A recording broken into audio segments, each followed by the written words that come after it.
Oke, hari ini kita akan mengupas tuntas sebuah dokumen sejarah yang, wah luar biasa. Ini tuh harta karun nasional, tapi sekaligus juga teka-teki yang bisa bikin pusing kepala. Nah, ini dia pertanyaan utamanya kan, gimana ceritanya silsilah para raja bisa nyambung ke Dewa Hindu dan Nabi Adam sekaligus? Ini nih, inti misteri dari Babat Tanah Jawi, kisah fundamental para raja di Tanah Jawa. Dan jawabannya ternyata tersembunyi di dalam naskah Jawa yang super kontroversial ini.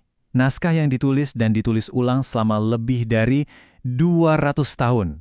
Jadi, untuk bisa memecahkan misteri ini, kita harus bedah lembar demi lembar naskah keren ini dan coba mengerti kenapa sih naskah ini dibuat. Oke, siap. Mari kita mulai dari dasarnya dulu ya. Kita coba pahami apa sih yang bikin naskah ini begitu penting, tapi di saat yang sama juga jadi bahan perdebatan yang panas. Jadi begini, kalau kita mau belajar sejarah Jawa, ada 3 sumber utama, semacam kitab sucinya para sejarawan gitulah. Ada Pararaton, Nagara Kertagama, dan Babat Tanah Jawi ini.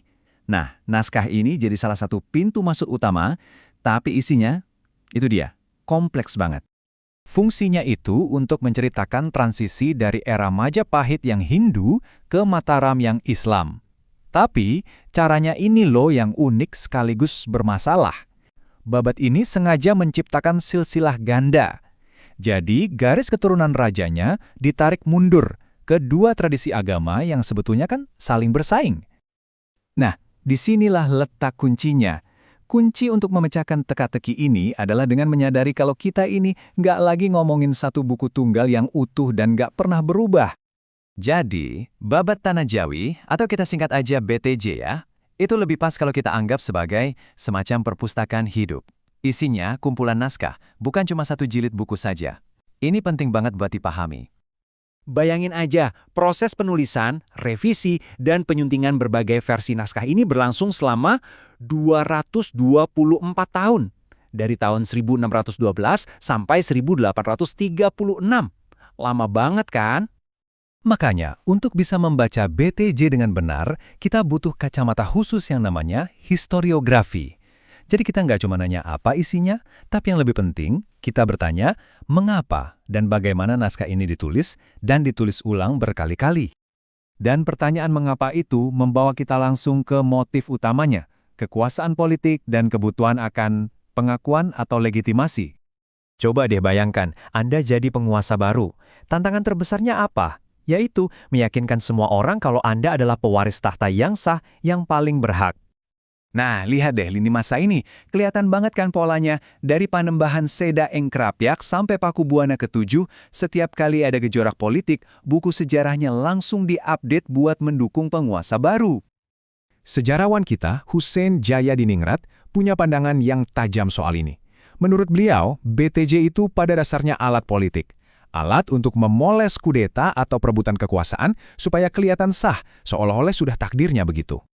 Jadi, gampangnya gini, anggap saja BTJ itu semacam CV politik. Setiap ada bos baru, CV-nya dirombak total, biar si bos baru ini kelihatan sebagai kandidat paling sempurna buat jabatannya. Jadi BTJ itu bukan cuma mencatat sejarah, tapi aktif membentuk sejarah demi kepentingan politik. Nah, karena sejarah penulisannya yang rumit ini, muncullah perdebatan sengit di antara para detektif zaman modern, yaitu para filolog dan sejarawan yang mendedikasikan hidupnya buat meneliti naskah-naskah ini.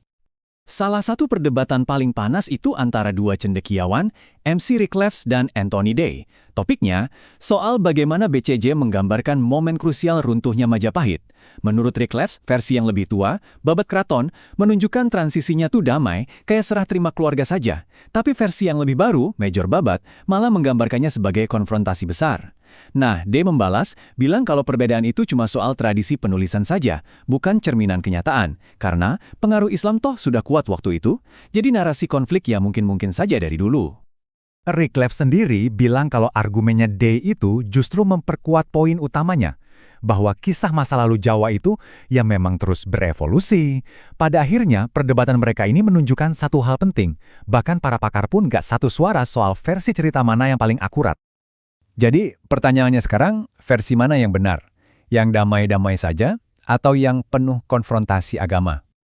Ternyata, jawaban dari semua misteri ini bukanlah soal memilih mana yang benar dan mana yang salah, tapi justru tentang memahami apa sih makna di balik kerumitan naskah itu sendiri. Babat Tanah Jawi itu ibarat cermin yang sempurna bagi masyarakat yang diceritakannya. Sebuah masyarakat yang sinkretis, dinamis, dan penuh dengan intrik politik. Jadi segala kontradiksi di dalamnya itu bukan cacat, tapi justru fitur utamanya yang mencerminkan sebuah budaya yang mampu menggabungkan tradisi Hindu dan Islam jadi sesuatu yang sama sekali baru. Jadi, kisah sejati dari Babat itu apa?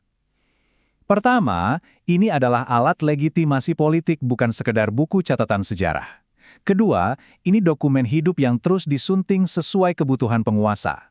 Ketiga, ini cerminan perpaduan budaya yang unik, bukan cuma cerita konflik sederhana.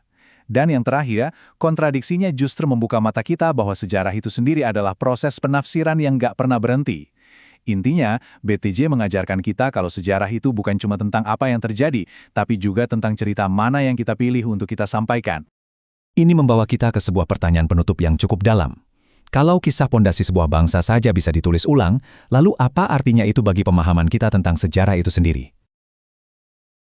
Mungkin sejarah yang paling jujur justru adalah sejarah yang berani mengakui bahwa ia hanyalah satu dari sekian banyak versi cerita yang mungkin ada.